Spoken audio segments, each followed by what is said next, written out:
Hi guys, welcome back to another video, or your first video, I don't know. Welcome if you're new here, and welcome either way. This video is going to be my worst books of 2021 video, and I have 10 for you. A lot of books I think could potentially have gone onto this list had I finished them. I decided to DNF just because I was like, if I'm not enjoying a book and I know it's going to be awful or I'm not going to like it, then I don't force my way through it. So all of these are going to be books that I read and finished, but by the end I either really hated them or really hated the way they ended or was just really disappointed by them. So let's just get into it. At number 10 I have The Girl, the Penguin, the Homeschooling and the Djinn. Now this book is essentially a parody of The Boy, the Mole, the Fox and the Horse, which I think is excellent, and this just felt like a cash grab to make fun of it, and I really didn't like it. It was kind of weird and didn't make a lot of sense, but also I was like, are you trying to be profound? Or are you just trying to poke fun at the book you're parodying to make some money? And yeah, I just wasn't for me, but also it wasn't the worst book of the year, so that's why it's at the number 10 spot. Number 9 we have a play called Visitors. So this is a play I read with a couple of friends in my drama group, and this was incredibly underwhelming. It feels like the author had a premise, or at least the beginning of a premise, without a plot. Like, it's essentially about a couple where the wife is slowly losing her mind due to dementia, which I think in itself is sad, but then there's nothing else that gets really explored. And as we were reading it, we kept on theorising about directions that the plot was possibly going to go in, ways that characters were going to change, and even though this does take place over a substantial period of time, none of the some of the characters I think were very well developed and very well realised. Some of them didn't change and didn't go far enough into I feel like the son character was supposed to be quite a villainous character, but I don't think he was bad enough to really have a redeeming arc and really be interesting over the period of the play. We were thinking possibly that the plot was going to go into the direction of they were trying to sell the house and the wife kept on setting booby traps for the people coming around to view the house, which I think would have been far more interesting. And we just finished it. We were like, that's it?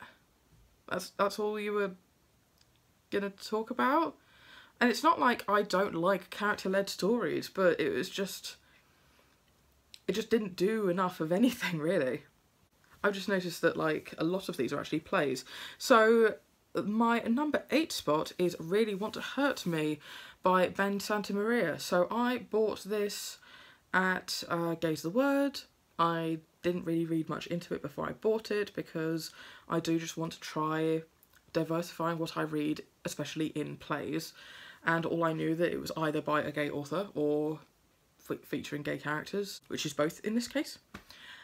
And it's essentially a teenager in the 90s grappling with growing up, which isn't too bad, but it's essentially an extended monologue with a lot of sort of tell and don't show. There's not really much stage directions, but it felt very lazy in that. I feel like it could have done a lot more in terms of the character actually acting out what he was saying he was doing, rather than just like saying, I am doing this, I did this.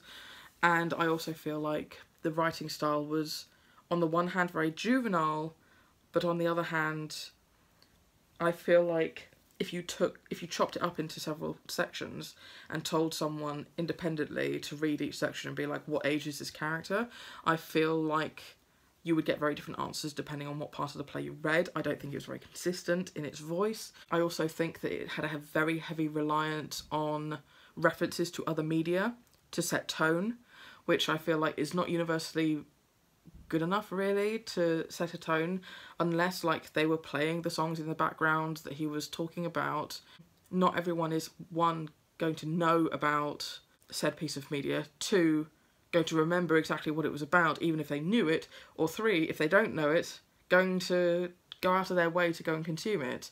So I don't think that really worked, but I think what it had going for it was that very little set, very few actors, and it would be very, very cheap to put on. So if a younger drama group wanted something where they were like, we want to challenge one of our sort of slightly older actors to try and learn some more lines and get more into more complicated roles and developing a character, I think this could be a great exercise, but I'm not gonna go out of my way to see it if I see it being put on. At my number 7 spot is Twitter, the Comic, the Book. So this was just an utterly underwhelming comic that I read. I found it for free on, well, not for free, I pay for Scribd, but I found it on Scribd, and it is essentially someone taking jokes they saw on Twitter and making a comic about them. And I thought the art style was fine, but I haven't heard of a lot of these tweets, and I guess I'm not really much of a Twitter consumer, so I think that I just didn't get the humour. I was just like, I don't really find this very funny, but I feel like it could work for someone who, I don't know, is just better versed in Twitter than me, but it was fine.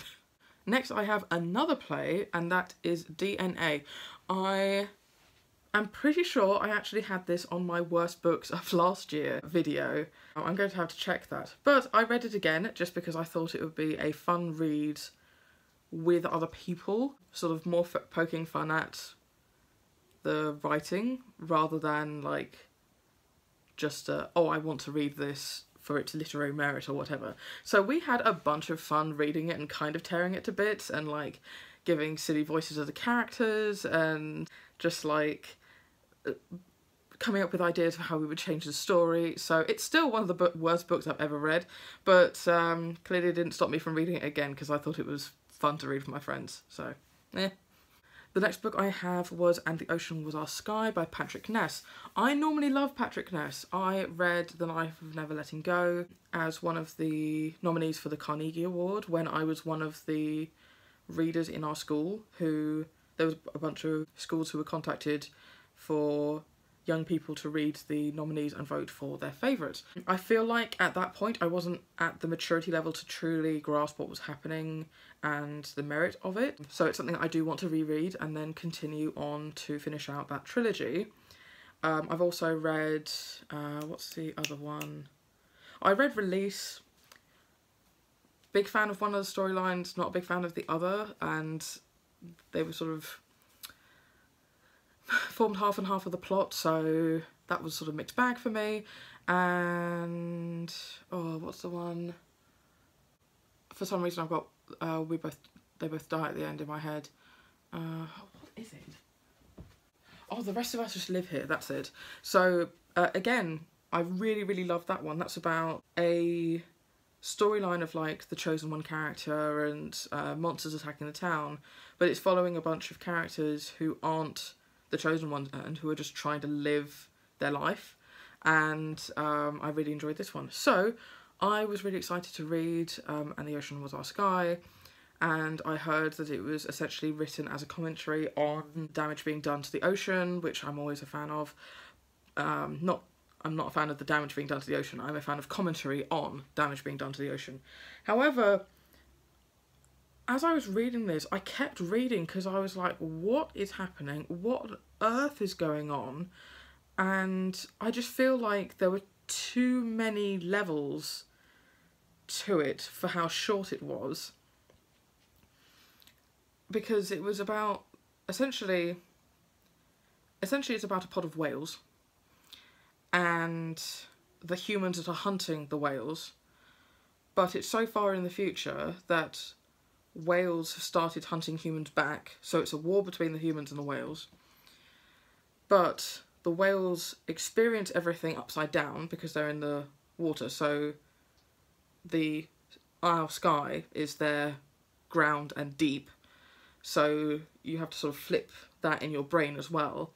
But also, the whales have become so intelligent that they build and operate machinery and harvest human limbs and have enslaved other fish species, and it also felt like a retelling kind of it felt like a retelling of Moby Dick as well, but from where the whale is hunting for the monster. It's really, really weird.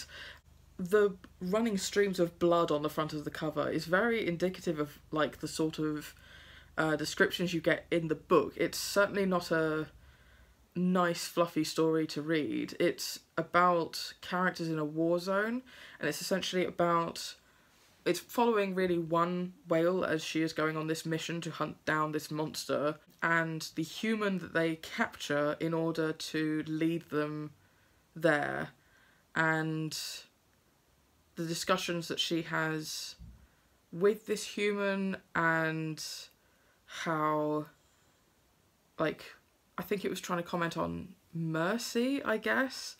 But yeah, I just finished it. I was like, what the hell was going on? I kept reading to, you know, thinking that things would get explained and tied up, and just nothing did. So yeah, I was just like, interesting concept, weird execution. At number 4, we have Queer A Graphic History.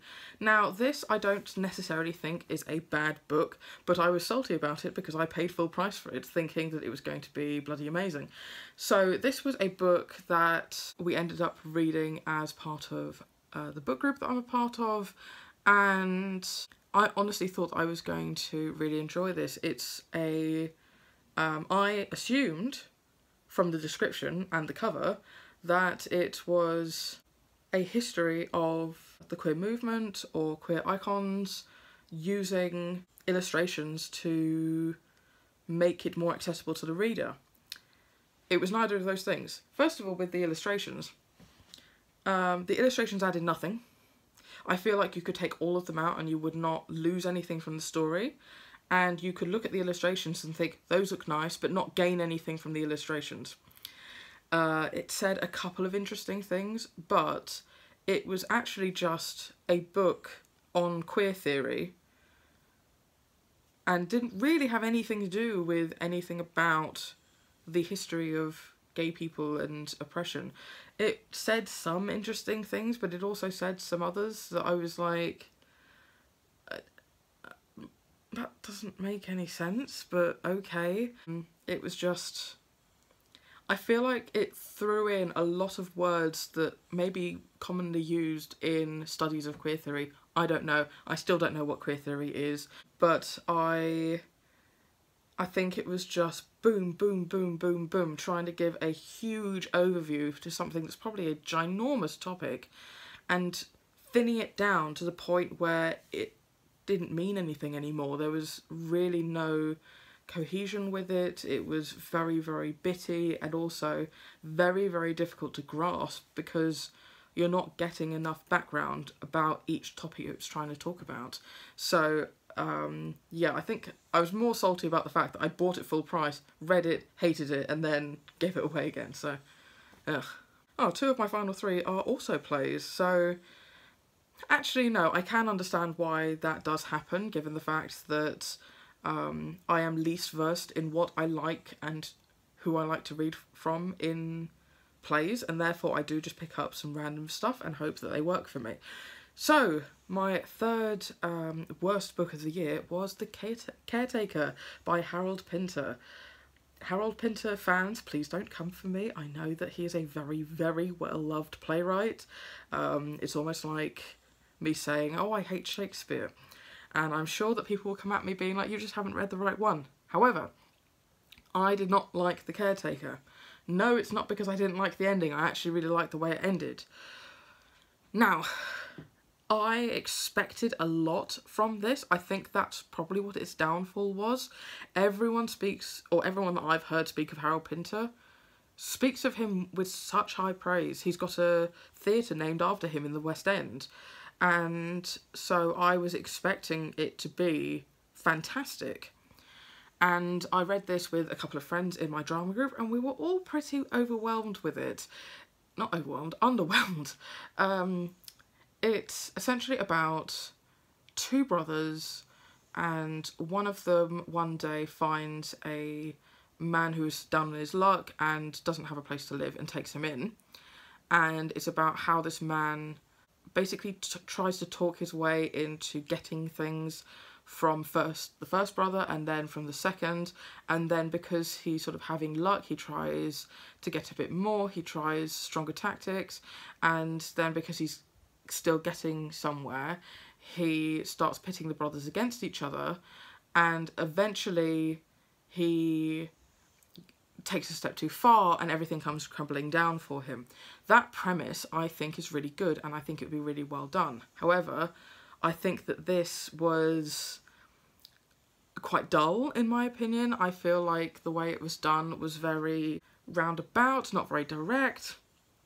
But I think my main issue with it is that the old man who gets taken in, his character is supposed to be not a very nice person who the audience does not sympathise with, really.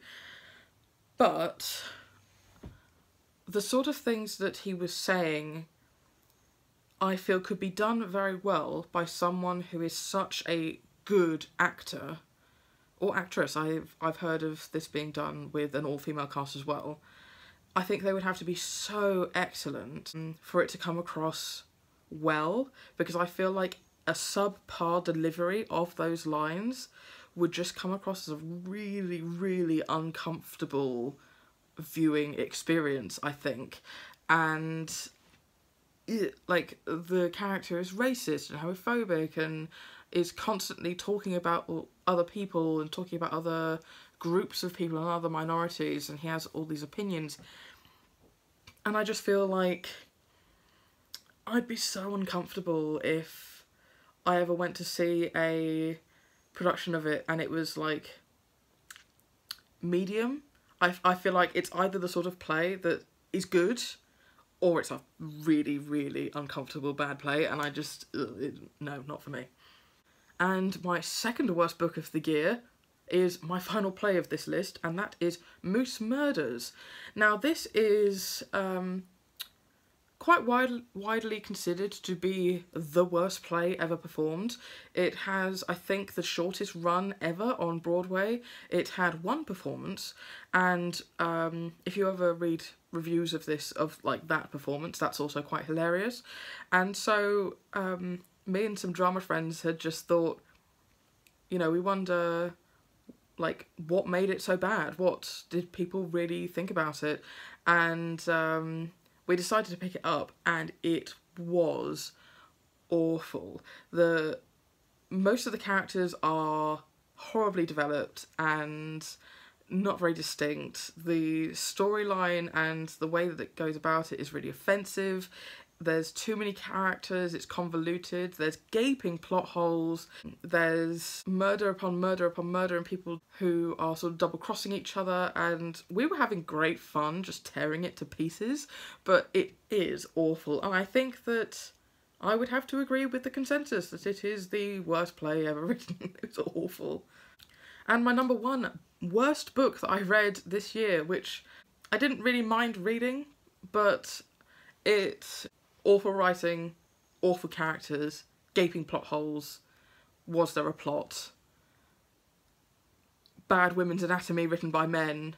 Just, it had it all. And that was Belinda Blink, Volume 1. I listened to and read the first sort of season of My Dad Wrote a Porno. And in that sort of podcast series, you have one of the people doing the podcast whose dad wrote a porno, and they read one chapter a week and commentate on it. And that I thought was a great experience. However, because I technically listened and read that, I also read the book that they were reading. So I also read Belinda Blink. And it's awful.